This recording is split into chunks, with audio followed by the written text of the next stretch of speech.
오늘부터 고난 주간이 시작됩니다. 그래서 이번 주간 동안에 특별히 고난 주간으로 우리가 함께 새벽기도에 참여하고 말씀은 고난 주간 그 기간 동안에 일어났던 일들을 맞추어서 저희들이 말씀을 보겠습니다. 그래서 마가복음 11장에서 15장까지 보면은 예수님께서 돌아가시는 것까지 우리가 묵상할 수 있고요. 그리고 이제 16장부터는 마가복음 16장부터는 이제 부활절 아침에 일어났던 일을 증거합니다. 그래서 이번 주간에는 마가복음 11장부터 15장까지 고난 주간에 일어났던 일들을 우리들이 함께 말씀을 나누도록 하겠습니다.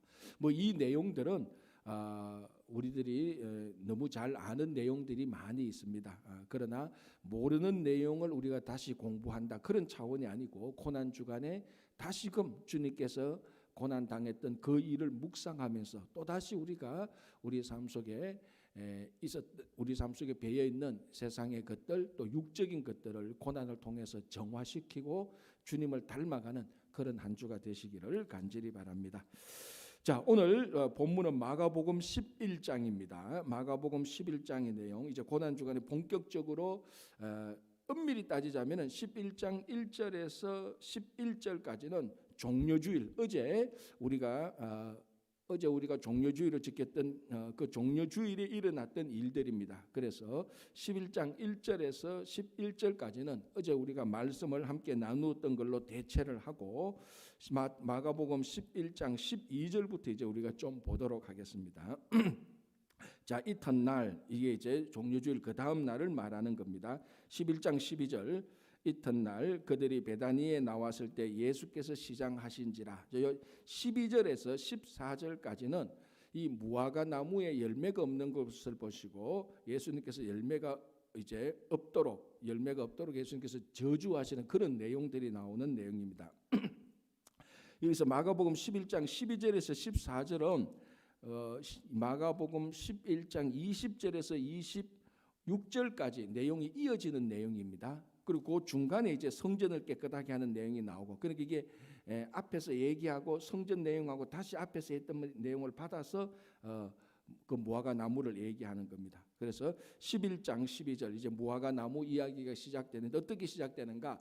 예수님께서 시장하셨다라는 내용으로 시작됩니다. 그래서 예수님께서 배가 고프니까 무화과 나무 열매를 먹으려고 하다가 보니까 무화과 나무 열매가 없는 것을 이제 발견하게 되는 겁니다. 자, 여기서는 11장 12절에서 중요한 내용이 하나 나옵니다. 그게 무엇인가 하면은 예수님께서 시장하셨다는 겁니다. 자, 이게 어떻게 보면은 별로 대수롭지 않습니다. 예수님도 당연히 시장하시지 뭐. 그럼요. 예수님도 예수님도 주무시고 예수님도 음식도 드시고 예수님도 걷기도 하시고 오래 걸으시면 많이 걸으시면 피곤하시니까 쉬셔야 되고 너무나 당연한 겁니다. 아무것도 이상하지 않은데 이게 어떨 때는 이 말씀이 굉장히 중요할 때가 나타나는 겁니다. 왜냐하면 이 초기 교회 예수님 당시 이때에는 사람들은 예수님을 볼 때에 이제 예수님께서 나중에 부활하시고 성천하신 그 모든 사건들을 보면서 어떤 그룹의 사람들은 예수님께서 진짜로 사람이 된 게 아니다 그렇게 주장하는 사람들이 막 생겨나기 시작했습니다. 자, 예수님은 누군가? 어제 제가 이제 우리 중고등부 학생들 이제 이번 주 부활절 날에 이제 세례 받는 아이들도 있고 입교하는 아이들도 있습니다. 그 이때까지 뭐 여러 이유로 잘 못해서 이번에 뭐 11명이 12명인가 이렇게 받습니다. 그래서 이제 그 세례 입교자들은 우리 강다설 전도사님이 미리 교육을 다 시켜놨고 제가 이제 어제 좀 몇 가지 묻고 가장 기본적인 거 묻고 이제 그러니까 묻고 난 다음에 마지막으로 신앙 고백을 확인했죠. 그런데 그 묻기 전에 똑같은 질문을 했습니다. Who is Jesus Christ? 너 예수가 누구라고 생각하는가 하니까 전부 다 강다설 전도사님 공부한 대로 그대로 다 얘기를 해요. 그래서 공부는 제대로 했구나 이제 그렇게 생각하는 수는 했는데 이제 이네들이 할 때 이제 그 예수님이 누군가 뭐 하나님의 이미지다 우리의 세이버다 뭐 다 배웠던 걸로 해요. 그래서 알았다 잘했다. 이제 그러면서 이제 너가 예수를 믿느냐 하니까 예수를 다 믿는다고 앞에서 이제 그 자기들의 신앙을 이제 컴패션했습니다. 그래서 오케이 하고 이제 같이 기도해 줬는데 바로 그 초기 교회 때도 가장 중요한 질문 중에 하나가 제가 우리 주일학교 중고등부 학생들한테 물었던 바로 그 질문입니다. Who is Jesus? 예수가 누구냐는 거기에 대한 질문을 널리 쏘았어요. 어제도 제가 종료주일 이 설교 때 마지막 부분에 성전에 들어가서 오늘 마가복음은 그 내용이 없는데 마태복음을 어제 우리들이 봤지 않습니까? 마태복음 마지막에는 예수님께서 예루살렘 입성할 때 그 사람들이 또 물었습니다. 이 사람이 누구냐? 물었던 것입니다. 그때 이제 선지자 예수라고 갈릴리 나사렛 출신이라고 말하는데 오늘 11장 12절은 그런 데 대한 질문은 없습니다. 그런데 한 구절 예수께서 시장하셨다. 여기에 초대교회 그 당시에 있던 사람이 Who is Jesus라고 말을 할 때 중요한 대답이 될 수 있는 자료가 있습니다. 예수님이 누구냐면 예수님께서 배가 고프셨던 사람이다. 이 말은 뭔가 하면은 예수님도 우리하고 똑같이 하나님이 우리처럼 사람이 되신 분이다라는 것. 어제 중고등부 학생들한테 예수님이 누구냐니까 누군가가 이런 대답을 하더라고요. 누군지 모르는데 예수님께서 그 예수님은 하나님께서 이 땅에 오신 바로 하나님 그 자신이다. 어느 만큼 알고 대답하는지는 모르겠지만 어쨌든 그런 고백이 나온 것만 해도 굉장히 감사하죠. 자, 예수님께서 시장하셨다는 것은 우리처럼 똑같이 사람이 되셨다는 겁니다. 이게 성육신한 것이요. 특별히 요한복음을 보면은 요한복음에서 중요하게 증거하고 있는 예수님은 어떤 분인가라고 있어서 예수님은 말씀이 육신이 되신 분이다. 즉 하나님이 우리처럼 똑같이 육신이 되신 분이다. 그래서 우리처럼 기분 나쁜 일을 당하면은 마음도 불쾌하고 자 그래서 이제 요 다음에 15절 이하로 가면은 예수님께서 분노하시는 것이 나타나죠. 성전에 들어갔는데 그 성전에서 장사하는 사람들, 돈 바꾸는 사람들 보고 예수님께서 우리처럼 화가 나신 것입니다. 그러니까 하나님이 똑같이 우리처럼 사람이 되셨다라는 것을 요 예수님께서 시장하셨다라는 말에서 중요한 이유, 중요한 답변을 해주고 있는 것입니다. 물론 우리처럼 예수님은 그 안에 인성과 신성이 있다고 믿는 우리들에게는 이 말씀은 별로 중요하지 않고 넘어갑니다. 그렇죠. 예수님께서 하나님께서 사람이 되신 분이 예수님이니까 예수님도 하나님이 사람이 되셨으니까 우리처럼 배가 고프지 하고 쉽게 넘어가는데 이 부분에 대해서 초대교회 때 굉장히 집요하게 예수님은 하나님께서 그냥 오셔서 사람이 된 게 아니고 사람의 가면만 쓰고 있다가 원래는 사람이 된 게 아닌데 그 속에는 신인데 사람의 가면만 쓰고 활동하시다가 십자가에 못 박히실 때 그 껍데기만 남겨두고 하나님은 그 안에 있는 신은 속 빠져나갔다 그렇게 말하는 사람들도 굉장히 많이 있었습니다. 그걸 이제 우리들이 흔히 하는 말로 영지주의자들이다라고 말하는 그거 절대로 아니거든요. 예수님은 똑같이 우리처럼 하나님이 똑같이 우리처럼 사람이 되셨어요. 그래서 배도 고프시고 울기도 하시고 많이 그러시면 피곤해서 갈릴리 그 배 안에서 주무시기도 하시고 그래서 완전한 사람이면서 예수님은 누구냐? 완전한 하나님이면서 완전한 사람이신 분이다. 라는 한 구체적인 증거가 되는 겁니다. 자, 이게 오늘 핵심은 아니고 이 예수님께서 시장하셨다라는 이 말이 나오니까 우리가 같이 살펴보는 건데 자, 예수님께서 배가 고프시는 게 이제 어떻게 하셔야 됩니까? 뭔가 드셔야죠. 그래서 이제 무화과 나무 열매를 먹고 싶어서 저기 보니까 큰 무화과 나무가 있습니다. 그래서 가서 야 내가 배가 고프니까 열매를 좀 먹어야 되겠다라고 무화과 나무 가니까 열매가 하나도 없는 거예요.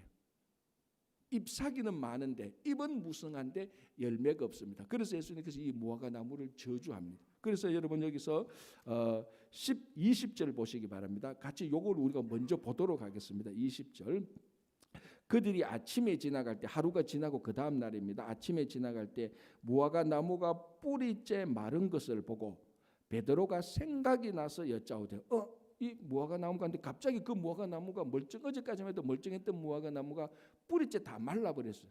그러니까 예수님께서 어제 이 무화과 나무를 저주했던 말이 생각이 나는 겁니다. 자기들은 우리말로 하면은 그때 이 제자들이 주위에서 들은 게 아니죠. 그냥 예수님께서 좀 말씀하시는가 보다 하고 갔는데 그 다음 날 무화과 나무가 뿌리째 마른 것을 보고 생각이 나서 21절에 베드로가 생각이 나서 여짜오되 라삐어 보소서 저주하신 무화과 나무가 말랐나이다. 예수께서 그들에게 대답하여 이르시되 하나님을 믿어라라고 이렇게 나오는 겁니다. 자, 요거 같이 해서 우리가 좀 생각해 볼 거는요. 여기에서 중요한 우리 신앙의 교훈이 하나 있습니다. 뭔가 하면은 결국 신앙의 결과물은 잎사귀도 아니고 예쁜 꽃도 아니고 열매라는 것입니다. 그래서 우리가 마지막에 하나님 앞에서 심판받을 때에 하나님께서는 우리의 열매를 보시지 잎사귀가 무성한 것도 보는 것도 아니고 꽃도 보는 건 아닙니다. 열매를 보는 것입니다. 그래서 우리가 신앙생활을 해나갈 때 보면 가끔 어떤 사람들 보면 열매는 없는데 잎사귀만 무성한 사람이 있습니다. 어떤 사람? 폼만 잡는 사람. 어떤 사람? 말만 많은 사람.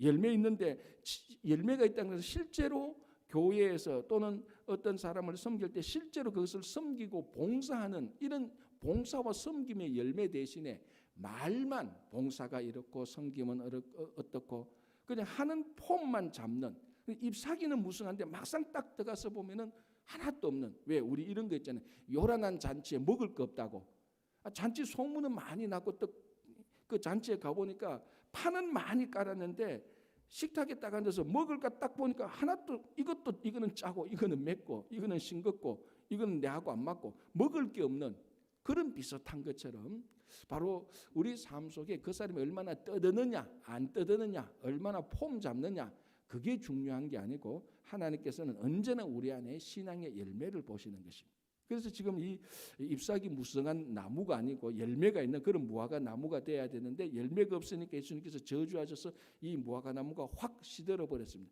자, 여기서 궁극적으로 이 마태복음, 마가복음을 통하여서 또는 마태 이 사건을 통하여서 예수님께서 열매 없는 무화과 나무, 잎사귀만 무화과 나무가 바로 그 당시에 이스라엘을 의미하고 있는 것입니다. 자, 예수님께서 이 땅에 오셨는데 하나님께서 이사야, 예레미야, 에스겔, 다니엘 이런 선지자들이 다 예언하신 바로 그 메시아가 실제로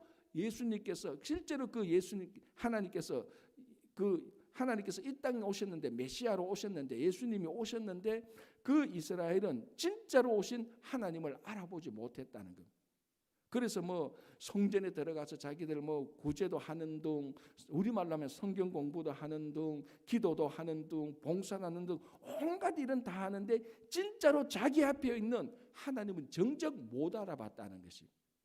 그러니까 어떻게 보면은 정말 신앙의 본질 핵심인 하나님이 자기 앞에 나오셔서 자기들에게 말씀을 전해주시고 자기들에게 병자들을 고쳐주시고 하는데 그 당시 종교 지도자들은 진짜 하나님을 알아보지 못하고 엉뚱한 일만 해댔다는 것이죠. 그게 그 종교 지도자들의 모습이기도 하지만 이스라엘 전체의 그 당시 신앙 상태를 예수님께서 말씀하십니다. 그래서 이 무화과 나무를 저주해서 무화과 나무가 말랐는 것을 나중에 이스라엘이 AD 70년 기원 후 70년에 로마로부터 예루살렘이 멸망된 사건의 비유다라고까지 말을 하고 있는 것입니다. 결국 아무런 열매가 없습니다. 떠들고 왁작지껄은 하는데 진짜로 신앙의 열매가 없는 것을 이거 보고 예수님께서 저주하신 그 내용들이 이렇게 나타나는 겁니다. 자, 그리고 난 다음에 22절에 보니까 예수께서 그들에게 대답하여 이르시되 하나님을 믿어라. 이제 좀 뭔가 이게 뭐고 핀트가 안 맞는 그런 내용들이 나옵니다. 무화과 나무가 이제 열매가 없어서 예수님에게 저주받아서 말라 비틀었습니다. 그리고 예수님께서 하시는 말이 자, 그러면 너희들은 하나님을 믿어라. 자, 이게 이스라엘이 열매가 없어서 이스라엘이 멸망하면은 이스라엘은 어떻게 될까요? 우리말로 그럼 우리는 어떻게 살까요? 그에 대한 답변이 나옵니다. 너희들은 하나님을 믿어라. 자, 23절에 내가 진실로 너희에게 이르노니 누구든지 이 산들을 들리어 바다에 던져지라면 그 말하는 것이 이루어질 줄 믿고 마음에 의심하지 아니하면 그대로 되리라. 자, 이 믿음에 대한 또 중요한 정의를 말해주고 있죠. 그러니까 이 이스라엘이 말라 비틀어지고 다 무너지면 우리는 그럼 어떻게 할까요? 걱정하지 마라. 하나님을 믿어라. 그 온전한 믿음을 가지고 있다면 그 온전한 믿음은 산을 움직일 수 있는 믿음이다. 그 믿음 위에서 너희들이 사는 것이지 이 이스라엘 한 국가가 무너졌다고 해서 너희들이 영원히 죽는 것은 아니다. 영원히 심판받아서 사라지는 건 아니다. 하나님을 믿어라라고 얘기를 하고 있습니다. 자, 그리고 24절에 그러므로 내가 너에게 말은 무엇이든지 기도하고 구하는 것은 받은 줄로 믿어라. 그리하면 너희에게 그대로 되리라. 이것도 이제 앞에서는 믿음의 정의를 말하고 그 다음에는 기도의 정의를 말하고 있습니다. 당연히 우리는 이렇게 기도해야 되고 여기 이 맥락에서 너희들은 하나님을 믿고 하나님께 기도하라. 그것이 이스라엘이 무화과 나무가 저주되어서 무화과 나무가 저주받아서 말라 비틀어지는 것처럼 이스라엘이 곧 심판을 당해서 넘어지도 그 이스라엘이 그 심판을 당해서 부서지더라도 너희들은 하나님을 믿고 너희들은 기도하라. 그러면 다시 회복될 수 있을 것이다라는 그런 차원에서 우리들에게 또 신앙의 권면을 해주고 있는 것입니다. 자, 그렇게 해서 이렇게 무화과 나무에 대한 이야기가 여기 원래 한 세트인데 중간에 성전 정화 사건을 이제 먼저 더 기록을 하고 있습니다. 자, 다시 돌아가서 15절을 보겠습니다. 그들이 예루살렘에 들어가니라 예수께서 성전에 들어가사 성전 안에서 매매하는 자들을 내쫓으시며 돈 바꾸는 자들의 상과 비둘기 파는 자들의 의자를 둘러 엎으시며 아무나 물건을 가지고 성전 안으로 지나다님을 허락하지 아니하시고. 자, 이제 이 마가복음 11장 15절이 그 유명한 성전을 깨끗게 한 성전을 정화시킨 사건입니다. 자, 그러니까 이게 지금 무화과 나무에 열매만 무성하고 죄송합니다. 잎사귀만 무성하고 열매가 없다는 가장 단적인 증거가 이런 내용이죠. 성전에 들어가니까 사람들은 되게 많아요. 아마 이때가 이제 6월절이니까 사람들은 되게 많고 온갖 각지에서 모인 사람들이 그 6월절 제사를 드리려고 예루살렘에 모였잖아요. 그러니까 뭐 얼마나 야단법석이겠습니까? 그러니까 무화과로 빌자면 잎사귀는 무성합니다. 그런데 그 안에 진짜로 하나님을 제대로 섬기는 사람들은 있느냐? 없다라는 것이 같은 맥락이죠, 사실은. 그죠? 자, 그런데 어떻게 잎사귀는 어떤 엉터리 잎사귀들이 무성했냐? 이제 나오는 거죠. 여기서 매매하는 자들을 내쫓으시며 돈 바꾸는 자들의 상과 비둘기 파는 자들의 의자를 둘러 엎으셨다. 우리말로 하면은 이 성전에 딱 들어갔는데 뭐 장사하는 사람이 있으니까 그들 다 쫓아내고 이런 의자 같은 거 집어 던지고, 이게 예수님께서 실제적으로 인간적인, 우리가 말해 겉으로 볼 때 인간적인 분노를 드러내는, 사실은 하나님의 거룩한 분노죠. 이 거룩한 분노를 드러내어서 폭력적인 행위처럼 비치는 유일한 장면입니다. 자, 그러면은 우리가 왜 성전에서 이런 일이 일어나고 있었는가, 왜 버젓이 일어나고 있었는가, 이제 그 이유를 보면은 한마디로 말하자면, 요즘 말로 말하자면 이게 흔히 말하는 성전 카르텔입니다. 이게. 그러니까 자, 여기서 매매하는 자들과 그리고 매매하는 자들과 돈 바꾸는 자들. 자, 매매하는 자들은 무엇을 매매하는가 하면은, 자, 6월절이면 6월절 제사를 드려야 됩니다. 6월절 제사를 드리려면 우리가 출애굽기, 레위기, 민수기 보면 6월절에 그 드리는 중요한 제사 가운데 그 제사, 그 예물이 뭡니까? 흠없는 어린 양입니다. 그런데 이 사람들이 바로 예루살렘 바로 앞에서 온 사람들도 있겠지만 대부분은 다 멀리서 왔습니다. 다른 나라에서 온 사람들도 많죠. 자, 그러면은 이 사람들이 그래서 어떻게 하는가 하면은 1년 한 번 성전에 올라가서 제사를 드리면 또 그 다음 해에 6월절 제사를 드리기 위해서 원래는 1년 동안 또 흠없는 어린 양을 또 키우기 시작합니다. 그래서 흠없이 잘 키웠다가 또 6월절 제사 되면 그 어린 양을 가지고 가서 예루살렘 성전에 가서 그 양을 바치고 또 1년 동안 어린 양을 잘 키웠다가 또 올라가서 양을 바치고, 이게 원래 그 사람들의 일상적인 삶입니다. 그런데 양을 아무리 잘 키우고 이렇게 해봤자 또 멀리서 여행을 오다 보면 양에 흠이 분명히 생깁니다. 그런데 없으면은 이제 그 판별하는 이제 뭐 제사장이나 판별관들이 보고 그런 어린 양들이 오면은 그 양에게 전부 다 불합격, 이런 양은 흠이 많으니까 흠은 찾으면 되잖아요. 뭐 약간 먼지가 묻었다 그래도 이 먼지 묻었으니까 이거는 양으로 안 돼. 흠 없는 것이어야 되는데 흠이 있어. 그렇게 다 불합격시킵니다. 그러면은 저 멀리서 양 한 마리 데리고 와서 그 6월절 제사 드리고 왔는데 이게 불합격되면 어떡합니까? 제사를 못 드립니다. 그러면 뭐라고 말합니까? 걱정하지 마. 저기 가면 흠 없는 양을 팔아. 그러면 거기 가서 흠 없는 양을 사는 겁니다. 이렇게 해서 성전에서 매매가 일어나는 거죠. 당연히 거기에서 양을 사면은 그 양값은 일반적인 양값보다 더 비싸고 그 많은 또 마진들이 성전의 제사장들한테 들어가고 서기관들한테 들어가고 사내들인 공의한 다 사내들인 그 회원들한테도 들어가고, 그러니까 이게 매점매석이 되는 성전 카르텔이 바로 이렇게 이루어지는 겁니다. 그래서 성전에 들어가면은 뭐 양을 팔고 비둘기를 팔고 온갖 야단 법석인 겁니다.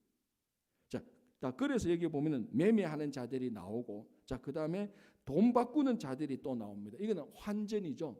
왜냐하면은 이렇게 성전에 들어오면은 1년에 한 번씩 유대인들은 20세 이상 된 사람은 성전세를 내야 되는 겁니다. 그 반세겔로 내야 되는데 성전세는 반드시 이스라엘 돈으로 내야 되는 것입니다. 그리스 돈이나 로마 돈은 안 됩니다. 그런데 이제 멀리서 왔던 사람들, 자, 예를 들어서 우리 같으면은 예루살렘 간다 그러면 우리가 그 달러 가지고 가야 되잖아요. 달러 가지고 가서 예루살렘 성전에 가서 환전하는 겁니다. 왜? 그 달러는 안 받아주니까, 성전세로 안 받아주니까. 그 이스라엘 돈으로만 바꿔주니까, 그때 이제 달러를 성전 돈으로 바꿀 때 환전할 때에 또 이제 이익을 남겨서 또 이익의 얼마는 제사장 또 주고 서기관 또 주고 상해 공의한테 바치고, 그러니까 이게 성전 카르텔이 이루어진 겁니다. 예루살렘 성전에서. 그걸 예수님께서 보시고 아시고 성전을 뒤엎은 거지. 야, 이게 무슨 성전이냐? 이게 장사꾼이지, 마켓이지, 시장이지. 그래서 예수님께서 여기서 보십시오. 17절에 이에 가르쳐 이르시되 기록된 바 내 집은 만민이 기도하는 집이라 칭함을 받으리라고 하지 아니하냐. 너희는 강도의 소굴로 만들었도다. 이 하나님의 집을 만민이 기도하는 집인데 강도의 소굴로 만들었다. 우리말로 하면 진짜로 뭐 성전을 비즈니스하는 마켓, 뭐 시장으로 만들어 놓고 너희들이 여기서 이익을 남기고 너희 좋은 대로 하는구나, 이 말하고 똑같습니다. 자, 여기서 한 가지 이제 제가 어제도 말씀을 준비하면서 옛날에 어느 분이 이렇게 얘기를 하는 것을 제가 들었습니다. 뭐 교회에서 우리가 선교와 구제를 위해서 바자회를 1년에 뭐 몇 번씩 할 때가 있습니다. 그죠?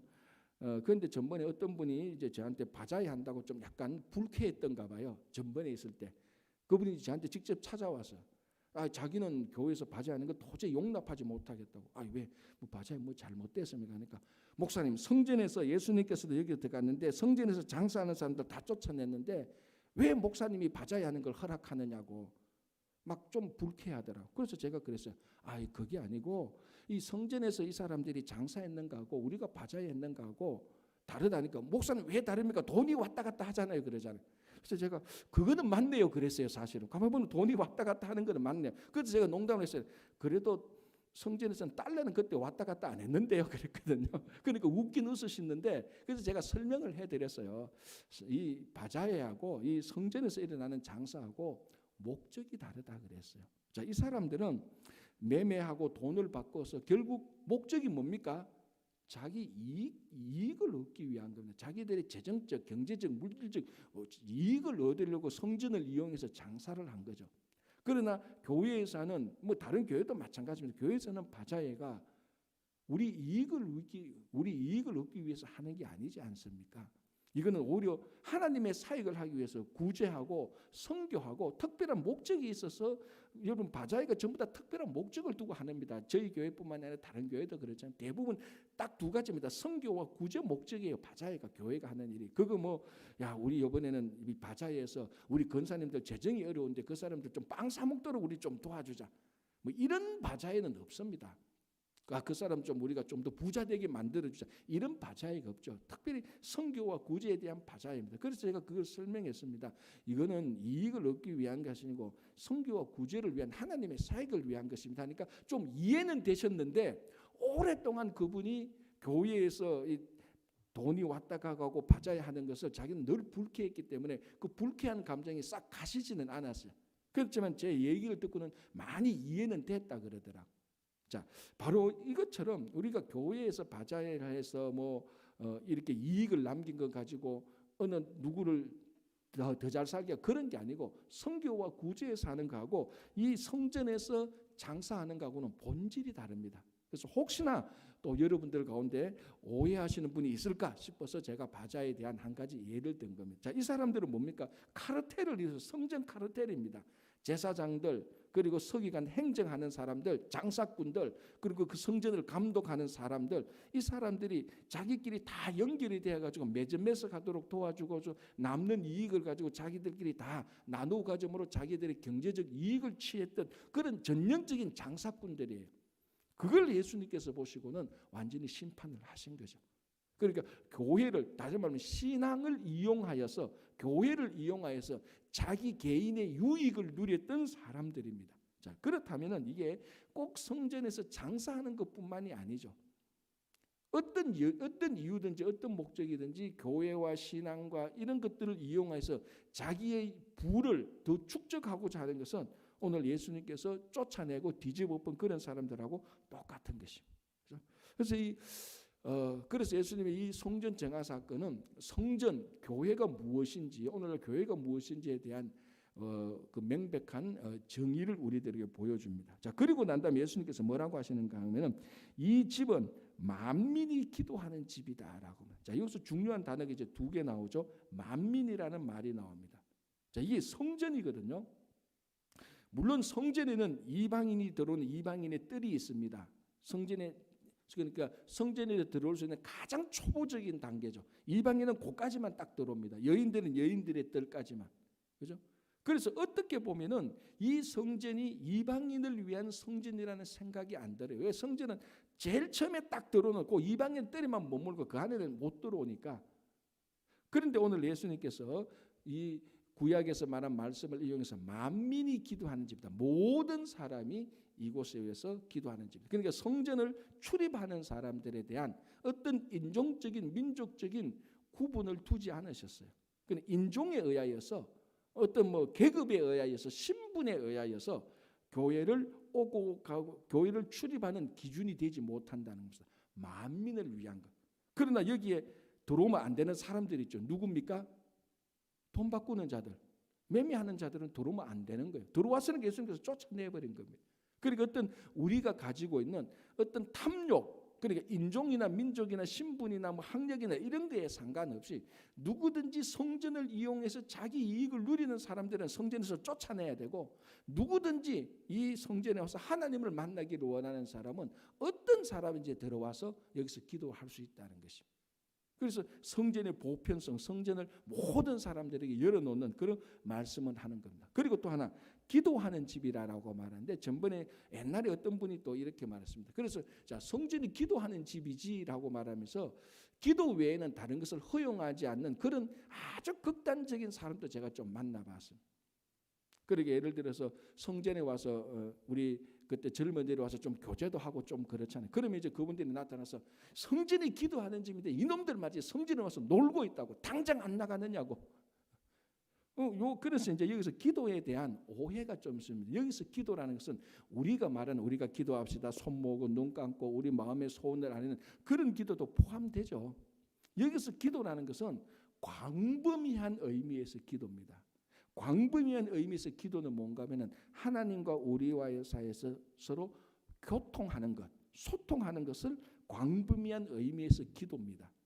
그러니까 여기서 말하는 기도는 우리가 두 손 모으고 하나님께 기도하는 이것도 포함되고, 어떻게든지 하나님과 소통하는, 그러니까 예배도 뭡니까? 하나님과 우리와 사이에서 소통이 이루어지는 것도 맞습니다. 성경 공부도 맞습니다.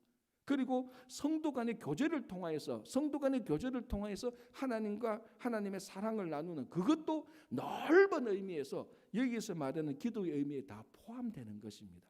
그래서 여기서 기도하는 집을 아주 내려오하게, 아주 좁게 우리가 두 손 모으고 하나님께 기도하는 그것만을 말하는 것이 아니라는 겁니다. 그래서 구약에서 원래 말하는 기도는 하나님과 소통하는, 하나님과의 관계에서 이루어지는 그런 일들을 말하는. 그러면은 교회에서 뭘 해야 되는가? 당연히 예배, 친교. 자, 이 친교를 통해서, 그러니까 이 친교를 통해 하나님과 소통하게 되고 성도와 소통하게 되고 말씀을 배우고 기도를 하는 그런 집이 바로 그런 의미에서 기도하는 집이라고 말합니다. 그럼 누구든지 와서 인종이나 뭐 학력이랑 상관없이 누구든지 와서 자기 이기적인 이익을 취하는 사람이 아니고 하나님과의 만남이 이루어지는 장소가 장소가 성전이고 교회라는 것입니다. 그래서 이 교회의 정의를 오늘 이 부분에서도 확실히, 그런데 보니까 장사하고 매매하는 사람은 하나님과 소통은 전혀 상관없고 자기끼리 이익만 나누는 사람들, 그래서 예수님께서 그 사람들을 다 쫓아내 버리게 된 것입니다. 자, 이렇게 되니까 18절 보십시오. 왜 제가 아까 성전 카르텔인가 다 그런 말을 했는 이유가 나타나죠. 18절에 대제사장들과 서기관들이 듣고 예수를 어떻게 죽일까 하고 꾀하니. 무시무시한 사람들입니다. 그러니까 예나 지금이나요, 카르텔에 도전하는 사람은 목숨 내놔야 되는 거예요. 자, 이 사람들 대제사장들 서기관들이 딱 카르텔을 이루고 성전에서 서로 이익을 나누는데 예수님께서 오셔서 그것을 다 깨부수고 자기들의 정체를 다 밝히니까 화가 막 치밀어 오는 거죠. 손해도 보고 하니까. 그래서 예수를 어떻게 손볼까 이 정도가 아니고 어떻게 합니까? 어떻게 죽일까까지 바로 죽일까까지 나오는 거예요. 그러니까 이 무시무시한, 그러니까 이게 전부 다 사탄의 배후를 받고 움직이는 사람들에 불과한 겁니다. 죽이고 싶은데 못 죽이는 거예요. 왜? 많은 사람들이 예수님의 교훈을 듣고 예수님을 따라가는 예수님의 팔로우들이 있었거든. 그런데 만약에 그때 이 유월절 이럴 때에 이 대제사장과 서기관들, 그 성전 카르텔에 속한 사람들이 예수님을 죽이면 성전에서 소동이 일어납니다. 그러면 무슨 문제가 생기는가? 로마군이 또 관여를 하게 돼요. 이 성전은 로마군들이 종교적인 영역이라고 해서 잘 관여를 안 합니다. 그런데 문제가 생기면 로마군이 또 관여를 하는 거죠. 대제사장 서기관들 그건 또 싫은 거예요. 그래서 자기들끼리, 그래서 로마에서 성전은 너희들이 알아서 질서를 잘 유지하도록 해라. 그러나 성전이 만약에 반역의 중심지가 된다든지 성전이 이 사회 질서를 어지럽히면 우리가 관여해서 사회 질서를 우리가 똑바로 만들 것이다. 그래 이걸 알기 때문에 대제사장 서기관들이 가능하면 성전에서 조용하게 소동이 일어나지 않도록. 왜? 로마군이 갔냐면 또 자기들이 자기들의 권세가 뺏기니까. 그래서 예수님을 죽이고 싶은데 예수님을 죽이면 성전이 시끄러워지고 성전이 시끄러워지면 로마군이 관여하니까 못하는 거예요. 억지로 못하는 거예요. 하고는 싶은데. 그래서 놀랍게 여김으로 그를 두려워함이라 이렇게 해서 넘어가게 되는 겁니다. 자, 27절부터 간단히 보겠습니다. 이제 예수님의 권위에 대해서 그럽니다. 그런데 이 사람들이 계속해서 이제 예수님을 공격하고 싶은 거죠. 그러면서 하는 말이 뭔가 하면은 예수를 불러서 야 너희들은 네가 무슨 권위로 여기서 가르치고 하느냐. 자, 그 당시에는 이 가르칠 수 있는 라이선스가 있는 사람들이 있습니다. 그게 서기관들과 이런 사람들이에요. 이런 사람들이 정식으로 성전에 와서 가르치는데 예수님은 그런 라이선스도 받지 않고 허락도 받지 않고 정식 율법 교육도 받지 않고 성전에서 가르치는 것을 이 사람들이 알았단 말이죠. 그러니까 그걸 공격하는 거다. 야, 너 무슨 권위로 여기서 가르치냐? 이제 터집을 잡는 거죠. 그러니까 예수님께서 내한테 권위? 그러면 내가 하나 물어보겠다. 세례 요한은 이 권위가 하늘에서 나왔냐 사람에서 나왔냐? 이걸 먼저 묻습니다. 자, 이제 여기 이게 딜레마적인 질문입니다. 하늘에서 나왔다 그러면은 너희들은 왜 세례 요한의 권위를 인정하느냐? 자, 이 당시에 이 종교 카르텔에 있었던 성전 카르텔에 있었던 사람은 세례 요한을 인정 안 했습니다. 그러니까 이 사람들이 세례 요한의 권위가 하늘에서 나왔다 그러면 너희들은 하늘에서 온 권위인데 왜 인정 안 하느냐? 자기 모순에 빠지는 거죠. 자, 그러면은 반대로 그럼 세례 요한의 권위가 사람에서 나왔다 그러면은 많은 사람들이 세례 요한을 추종하고 따르거든요. 그러면 또 많은 백성들하고 반대되는 얘기를 하게 되니까 이게 이러지도 못하고 저러지도 못하는 거예요. 그래서 예수님께서 하시는 말씀이 이겁니다. 야, 첫 번째 너희들은 세례 요한의 권위에 대해서도 답변 못하면서 왜 내게 대해서 권위에 대한 답변을 요구하느냐? 너희들도 세례 요한의 권위에 대해서 답변 못하니까 나도 답변 안 하겠다.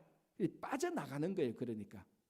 왜? 이 사람들이 진짜 예수님의 권위에 대해서 알고 그 권위가 하늘로부터 온 권위면 이 사람들이 순종하려고 그런 자세에서 묻는 게 아니고 어떻게 하든 무슨 말을 하는지 터집을 잡아서 예수를 공격하는 것을 알았기 때문에 예수님께 지혜롭게 그걸 빠져나가는 겁니다. 우리 신앙생활도 사실은 그래요. 사탄이 어떨 때는 우리를 그냥 순수하게 알고 싶어서 묻는 게 아니고 공격하려고 묻는 사람들이 있잖아요. 그 직장이나 뭐 교회도 마찬가지입니다. 사람 사는 사이에 내가 네 하나 뭐 물어볼게. 이 물어볼게는 두 가지입니다. 진짜 몰라서 묻는 경우 so happy 그거는 괜찮아요. 근데 물어볼게 할 때 절반 이상은 얼굴에 눈동자를 보면은 물어보는 질문이 아니고 공격하는 얼굴 형태입니다. 그때는 조심해야 됩니다. 그때는 그 묻는 말에 순수하게 대답하면은 지혜로운 사람이 아니죠. 왜? 묻는 의도가 몰라서 묻는 게 아니고 나를 공격하려고 하기 때문에. 그때는 공격을 빠져나가죠. 지금 예수님께서 바로 그런 일이 되는 것입니다. 괜히 쓸데없이 거기에 붙들려 가지고 우리가 사역하는데 방해받을 이유는 없는 것입니다. 이렇게 해서 예수님께서 권위에 대한 문제를 해결하고 이제 내일은 또 포도원 농부로 비유되는데 그거는 내일 우리가 같이 또 보도록 하겠습니다. 이번 고난 주간 동안에 예수님께서 고난 주간에 있었던 일을 우리가 사실은 다 아는 내용들입니다. 그러나 한 번 더 우리가 리뷰하고 한 번 더 우리가 이 일을 생각하면서 주님의 고난에 동참함으로 여러분들의 신앙이 더 많이 성숙해지기를 간절히 바랍니다. 기도하겠습니다. 하나님, 고난 주간입니다. 고난 주간에 일어났던 일을 저희들이 묵상하면서 우리 삶 속에 성숙하지 못했던 부분이 이 고난 주간에 잘 성숙하고 변화될 수 있도록 주님께서 역사해 주시옵소서. 이 고난을 통하여서 주님의 고난에 동참하고 정말 아버지 하나님, 우리가 사역을 감당할 때 어떤 고난이 있더라도 묵묵히 잘 견뎌나갈 수 있도록 도와주시옵소서. 이 고난 주간에 특별히 기도하는 기도 제목들이 많이 있습니다. 주님께서 다 들어서 응답해 주시고 건강을 위하여서 우리 기도합니다. 김영만 장로를 비롯하여서 육신이 연약하신 분들 다 고쳐주시고 또 재정적으로 어려운 분들이 있습니다. 일터에서 어려운 분들이 있습니다. 주님 그들을 다 그들의 삶을 회복시켜 주시고 풍성한 삶이 되게 하시고 우리 자녀들 또 가정의 일들 교회의 일들 또 각자가 처한 특별한 모든 일들 기도할 때 다 들어서 응답해 주시옵소서. 예수님의 이름으로 기도합니다. 아멘.